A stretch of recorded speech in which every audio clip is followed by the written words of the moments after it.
Hello guys, welcome back to our channel. ഇന്ന് നമ്മളൊന്ന് കറങ്ങിയിട്ട് വരാൻ വേണ്ടി ഉദ്ദേശിച്ച് ഇറങ്ങിയേക്കുന്നതാണ്. ഇപ്പം ഞാൻ ഉള്ളത് നമ്മുടെ സ്പോട്ട് നമ്പർ 1-ലാണ്. ഇതാണ് നമ്മുടെ സ്പോട്ട് നമ്പർ 1.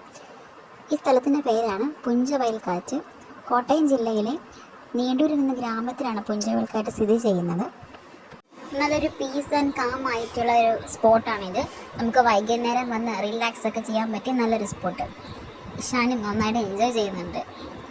ഓക്കെ, നമുക്ക് ഈ റോഡ് സൈഡിൽ കൂടെ കാണാൻ പറ്റും നല്ല ആമ്പൽപ്പൂക്കളൊക്കെ വിരിഞ്ഞ് നിൽപ്പുണ്ട്. അവിടെ നല്ല ബ്യൂട്ടിഫുൾ ആയിട്ടുള്ള ഒരു സ്പോട്ടാണിത്. നമ്മൾ ഇവിടെ നിന്ന് നമ്മളുടെ അടുത്ത സ്പോട്ടിലേക്ക് പോയിക്കൊണ്ടിരിക്കുകയാണ്. ഇതാണ് നമ്മുടെ അടുത്ത സ്പോട്ട്, ജീസസ് ഫാംസ് നീണ്ടൂർ, അഥവാ നമ്മളെല്ലാം പറയുക നീണ്ടൂർ പാർക്ക് എന്നാണ് പറയുന്നത്. ഇതൊരു ഫാമാണ്, അതുപോലെ തന്നെ ചിൽഡ്രൻസ് പാർക്കും ഇവിടെ അവൈലബിൾ ആയിട്ടുണ്ട്. ഇതാണ് അതിൻ്റെ ഒരു എൻട്രൻസ്. നമുക്ക് മറ്റേ ഗേറ്റ് സൈഡിൽ കൂടെയും പോവാം. നമ്മൾ ഈ സൈഡിൽ വണ്ടി പാർക്ക് ചെയ്തിട്ട് ഇതിലെ നമ്മൾ എൻട്രി ചെയ്യുകയാണ്. ഭയങ്കര ബ്യൂട്ടിഫുൾ എന്ന് പറഞ്ഞാൽ ഭയങ്കര ബ്യൂട്ടിഫുൾ, അതുപോലെ തന്നെ നല്ല പീസ്ഫുൾ ആയിട്ടുള്ള നല്ലൊരു പ്ലേസാണിത്. നമ്മുടെ സേവ് ദി ഡേറ്റ് എല്ലാം നമ്മൾ ഇവിടെയാണ് എടുത്തത്. സേവ് ദി ഡേറ്റ് ഷൂട്ടിന് വേണ്ടി കപ്പിൾസൊക്കെ വന്നിട്ടുണ്ടായിരുന്നു.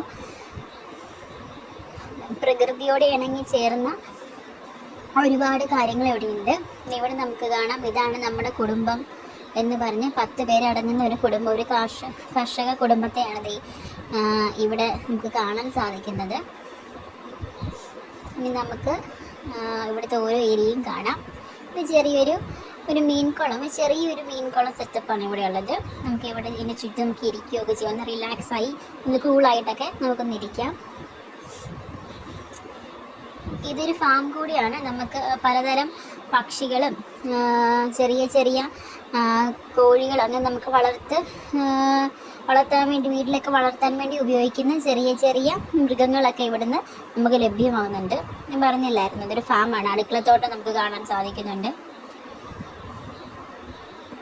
ഗിന്നി പിഗ്, മുയൽ ഒക്കെ നമുക്കിവിടെ കാണാൻ സാധിക്കുന്നുണ്ട്. ഇതൊക്കെ നമുക്ക് മേടിക്കുകയും ചെയ്യാം കേട്ടോ.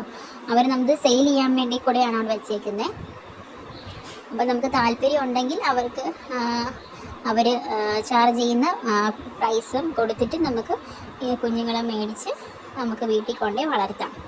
ഇതൊരു നല്ലൊരു ബ്യൂട്ടിഫുൾ പ്ലേസാണ്. അടുത്തത് ഇവിടെ വെച്ച് നമ്മൾ കുറേ ഫോട്ടോഷൂട്ടൊക്കെ നടത്തിയിട്ടുള്ളതാണ് നമ്മൾ സേവ് ദി ഡേറ്റിന്.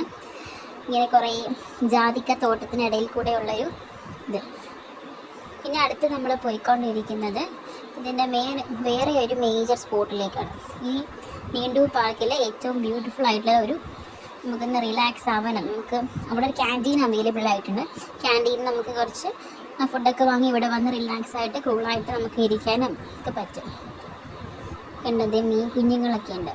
കുഞ്ഞുങ്ങൾ മാത്രമല്ല, വലിയ മീനുകളും ഒക്കെ ഉണ്ട്. നമ്മൾ അടുത്ത സ്ഥലത്തേക്ക് പോവുകയാണ്. ഇതാണ് ആ ഹോഴ്സിൻ്റെയൊക്കെ ഒരു പ്രത്യേക ഒരു ആർട്ട് ചെയ്തിരിക്കുന്ന, അതിൻ്റെ നടുക്ക് ഹോഴ്സിൻ്റെ ഒരു ഇത്, ചുറ്റും വെള്ളവും അതിനകത്ത് മീനുകളൊക്കെ ഉണ്ട്. നമുക്ക് ബോട്ടിംഗ് ഫെസിലിറ്റി അവൈലബിൾ ആയിട്ടുണ്ട്. നേരത്തെ ഒന്നും ഒരു 7 വർഷം മുമ്പൊന്നും ബോട്ടിംഗ് ഫെസിലിറ്റീസ് ഇല്ലായിരുന്നു. പക്ഷേ ഇപ്പോൾ ബോട്ടിംഗ് ഫെസിലിറ്റീസ് ഉണ്ട്. ഒരാൾക്ക് 50 റുപ്പീസാണ് അവർ ചാർജ് ചെയ്യുന്നത്. ഇതാണ് ഏറ്റവും ബ്യൂട്ടിഫുൾ ആയിട്ടൊരു കാഴ്ച ഞങ്ങളന്ന് കണ്ടത്.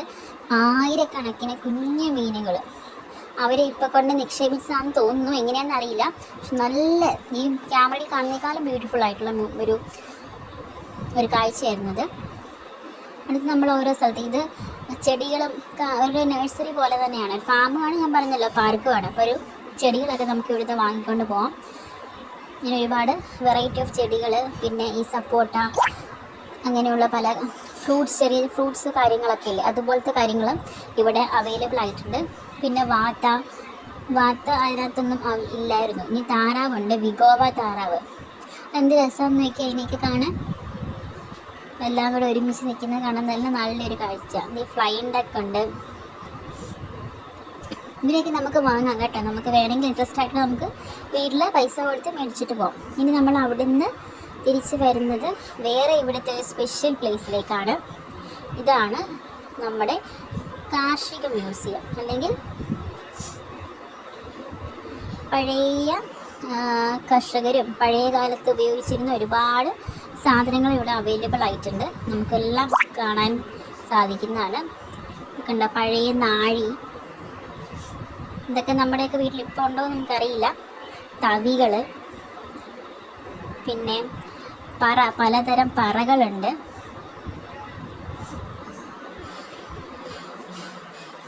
പഴയ ചോറ്റുപാത്രം, നമ്മൾ ഈ സിനിമയിലും പഴയ സിനിമയിലൊക്കെ കണ്ടിട്ടുണ്ട് പഴയകാല ചോറ്റുപാത്രങ്ങളൊക്കെ. ഇന്നത്തെ തലമുറയ്ക്ക് ഇതൊന്നും കാണാൻ സാധിക്കാത്തതാണ്. ഇതൊക്കെ സിനിമയിലൂടെ അടയ്ക്കുമ്പം നമ്മൾ കാണാറുണ്ട്. പിന്നെ പഴയ റാന്തൽ വിളക്കുകൾ,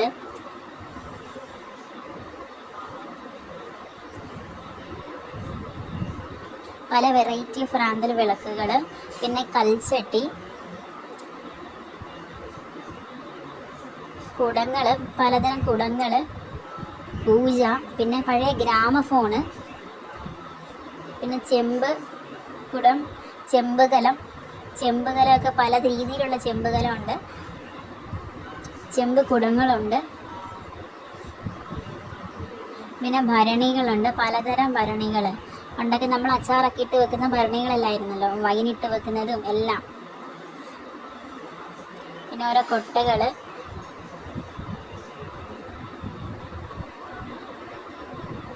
പിന്നെ ചീനഭരണി, അങ്ങനെ പലതരം ഭരണി ഇവിടെ അവൈലബിൾ ആയിട്ടുണ്ട്, നമുക്ക് കാണാൻ സാധിക്കുന്നുണ്ട്. കൽഭരണി, വൈൻ ഭരണി, അങ്ങനെ പലതരം ഭരണികളുണ്ട് ഇവിടെ. വെള്ളഭരണി, പിന്നെ ഞങ്ങളങ്ങ് പോകുമ്പോൾ തെറ്റാലി, അതെന്താണെന്ന് എനിക്കറിയില്ല. പിന്നെ പഴയ ക്ലോക്കുകൾ, ഇതൊക്കെ ഇപ്പോഴും പഴയ വീടുകളിൽ കാണും. പണ്ടത്തെ വേറെ ഇതെന്ത് ഐറ്റംസാണെന്ന് എനിക്ക് അത്രയും മനസ്സിലായിട്ടില്ല. പക്ഷേ നമ്മൾ പാടത്തൊക്കെ ഉപയോഗിക്കുന്ന കാര്യങ്ങളായിരിക്കും. പിന്നെ ഇവിടെ അവിടുത്തെ സർട്ടിഫിക്കറ്റ്സ്, കുറേ ബുക്കുകൾ, ഓരോ മന്ത്രിമാരുടെ ഓരോ ആശംസകൾ, അങ്ങനെയുള്ള പഴയ ഇവിടുത്തെ തുടക്കകാലത്തുള്ള ഫോട്ടോസ് ഉണ്ട്. ഇനി അടുത്ത് നമ്മൾ പോകുന്ന വേറൊരു നല്ല അടിപൊളി സ്പോട്ടിലേക്കാണ്. എന്ത് ചെറിയൊരു ഓട്ടോ സെറ്റപ്പ് കണ്ടോ, ഒരു രസമുണ്ട്. ഇതാണ് നമ്മുടെ നെക്സ്റ്റ് സ്പോട്ട്. ഇതാണ് സ്പോട്ടല്ല, നെക്സ്റ്റ് ഇവിടുത്തെ സ്പെഷ്യൽ ഏരിയ, അതായത് ഇവിടുത്തെ ക്യാൻറ്റീനെ പറ്റി പറയാൻ ഒരുപാടുണ്ട്. കാരണം അത്രയും വൃത്തിയും നീറ്റും നല്ല ഒരു പീസ്ഫുൾ ആൻഡ് കാമായിട്ടുള്ളൊരു ഏരിയയാണ് ഇവിടുത്തെ ക്യാൻറ്റീൻ. നമ്മളിന്ന് ക്യാൻറ്റീനിൽ ഫുഡൊക്കെ കഴിച്ചിട്ട് നമ്മളിങ്ങനെ തിരിച്ചിങ്ങനെ നടന്ന് പോയിക്കൊണ്ടിരിക്കുകയാണ്. അവർ ഇഷാനും നീലായിട്ടായി ഫ്രണ്ടിൽ ഇങ്ങനെ നടക്കുന്നുണ്ട്. ഇനി നമ്മൾ ഇതാണ് അതിൻ്റെ ഒരു മൊത്തത്തിലൊരു ഓവർവ്യൂ. നമ്മൾ അവിടെ നിന്നാണ് നടന്ന് വരുന്നത്. ഇവിടെ റെസ്റ്റ് എടുക്കാൻ വേണ്ടിയുള്ള ചെറിയൊരു സ്പേസ് ഉണ്ട്. ഇനി നമ്മൾ അവിടെ പോകുന്ന ഇഷാൻ്റെ ഫേവറേറ്റ് പ്ലേസാണ്, പ്രത്യേകിച്ച് കുട്ടികളുടെ ഏറ്റവും ഫേവറേറ്റ് ആയിട്ടുള്ള സ്പേസ്. കുട്ടികൾക്ക് മാത്രമാണ്, വലിയവർ എൻജോയ് ചെയ്യുന്നുണ്ട്. അവിടെ ഏജ് ലിമിറ്റൊക്കെ ഓരോ കാര്യങ്ങളിലേക്കും എഴുതിയിട്ടുണ്ട്. പക്ഷെ വലിയവരും കുട്ടികളും ഒരേപോലെ എൻജോയ് ചെയ്യുന്നുണ്ട് ഇവിടെ. ഇതാണ് നമ്മുടെ പാർക്ക്, ചിൽഡ്രൻസ് സോണാണ്. അപ്പോൾ ഇഷാനെ നീലേട്ടായി ഇവിടെ കയറ്റി ഇരുത്തിയിട്ടുണ്ട്. ഇഷാൻ ഇതാണ് ഫുള്ള് പല ഐറ്റംസ് ഉണ്ട് കേട്ടോ. ഇഷാന് ഇതൊക്കെ എൻജോയ് ചെയ്യുന്നുണ്ട് നന്നായിട്ട്. ഇവൻ്റെയൊക്കെ ആദ്യത്തെ എക്സ്പീരിയൻസ് ആണ്. ഇന്നലെ ഇടദിവസം ആയതുകൊണ്ട് അത്രയും തിരക്കൊന്നുമില്ല. സൺഡേ ഒക്കെയാണ് നല്ല തിരക്കായിരിക്കും. വൈകുന്നേരങ്ങളിലൊക്കെയാണ് പ്രത്യേകിച്ച് കുട്ടികളും ഫാമിലീസ് ഒരുപാട് വരുന്നതാണ്. ഇതാണ് മൊത്തത്തിലുള്ളൊരു പാർക്കിൻ്റെ ആംബിയൻസ് എന്ന് പറയുന്നത്. ഒരു ഹോഴ്സിൻ്റെ ഒരു കറങ്ങുന്നൊരു ഐറ്റമാണ്. അപ്പം അതിൻ്റെ മുകളിലും കയറി ഇരിപ്പുണ്ട്. ഞാനും ഇഷാനും കൂടെ ഊഞ്ഞാലൊക്കെ ആടി എൻജോയ് ചെയ്യുകയാണ്. ഇഷാൻ ഇതൊക്കെ ഫസ്റ്റ് എക്സ്പീരിയൻസ് ആട്ടോ ഇതൊക്കെ. പിന്നെ നമ്മൾ അവിടെ നിന്നൊരു ഗുഹ പോലൊരു ഇതാണ് നമ്മൾ ഇറങ്ങുന്നൊരു ഭാഗം. പിന്നെ അവിടെ നിന്ന് ഇറങ്ങി കഴിഞ്ഞിട്ട് നമുക്ക് കാണാൻ പറ്റുന്നത് ഇതാണ് ഒരു ഗുഹ സെറ്റപ്പ്. പക്ഷെ അവിടെ നല്ല രസമുണ്ട്, നല്ല രീതിയിലാണ് അവർ അതെല്ലാം ചെയ്ത് വെച്ചിരിക്കുന്നത്. നമ്മൾ ഇറങ്ങുവാണ്, തിരിച്ച് നമ്മൾ പോകാൻ വേണ്ടി ഇറങ്ങുവാണ്. അപ്പോൾ അവിടെ ഒരു വഞ്ചിയൊക്കെ ഉണ്ട്. ഇവിടെ നോക്കി എത്രയോ പ്രകൃതി രമണീയമായ പ്ലേസാണ്. അപ്പോൾ എത്രയോ പീസ് ആൻഡ് കാം ആയിട്ടുള്ള റിലാക്സ് ചെയ്യാൻ പറ്റുന്നൊരു സ്പോട്ടാണ്. മുതിർന്നവർക്കും കുട്ടികൾക്കെല്ലാം എൻജോയ് ചെയ്യാൻ പറ്റുന്നത്. അപ്പോൾ നമ്മൾ തിരിച്ച് വീട്ടിലേക്ക് പോവാണ്. അപ്പോൾ ഇത്രയേ ഉള്ളൂ ഇന്നത്തെ വീഡിയോ ഇഷ്ടപ്പെട്ടാൽ ചാനൽ സബ്സ്ക്രൈബ് ചെയ്യണം, ലൈക്ക് ചെയ്യണം, ഷെയർ ചെയ്യണം, കമൻറ്റ് ചെയ്യണം. നിങ്ങളുടെ പ്രിയപ്പെട്ടവർക്ക് ഇത് ഷെയർ ചെയ്ത് എല്ലാവരും എൻജോയ് ചെയ്യണം. പ്ലേസിൽ പോയി അത്രയും നല്ല സ്പോട്ടാണ്. നിങ്ങൾ